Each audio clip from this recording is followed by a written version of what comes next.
Video pembelajaran Bahasa Jawa kelas 10 dening Endri Yuliati SPD.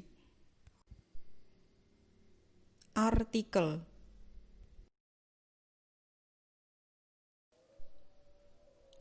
Pangerten artikel. Apa to sing diarani artikel iku? Artikel yaiku karangan faktual sing jangkep kanthi dawa tinamtu sing digawe kanggo disebarake utawa dipublikasekake ing ariwarti, kalawarti lan sapiturute.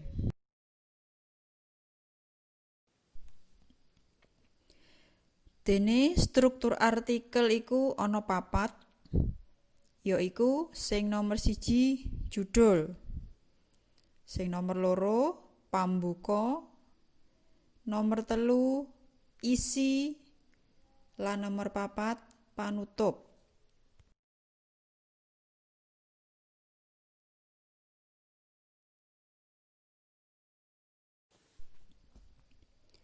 Jenis-jenis artikel. Artikel iku maceme ana akeh, nanging sing dibahas ning kene yaiku ana 5. Sing nomor 1 yaiku artikel utawa karangan deskripsi, yaiku artikel kang nggambarake sawijining pokok prakara kang kadadeyan ing masyarakat, sehingga wong kang maca kaya weruh ngrungokake lan ngrasakne babagan kang ditulis. Dene sing nomor 2 yaiku karangan utawa artikel narasi, yaiku artikel kang nyritakake kadadeyan kanthi wektu utawa kadadeyan kang runtut saka wiwitan nganti pungkasan, sehingga wong kang maca kaya nglakoni kaya dene kadadeyan kang ana ing jroning crita.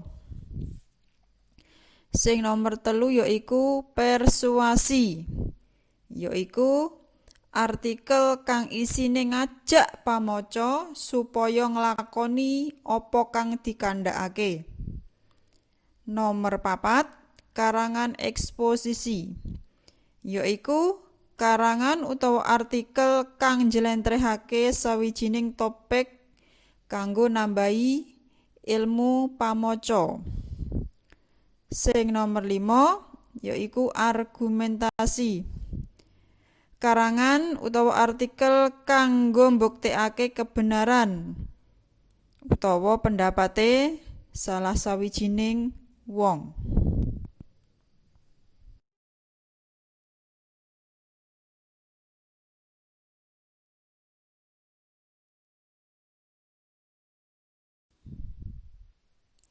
Dene trap-trapan utawa langkah-langkah nulis artikel yaiku ana 7.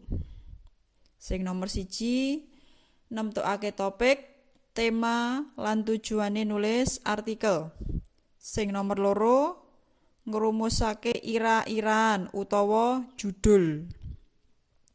Sing nomor 3 nggawe susunan karangan utawa kerangka.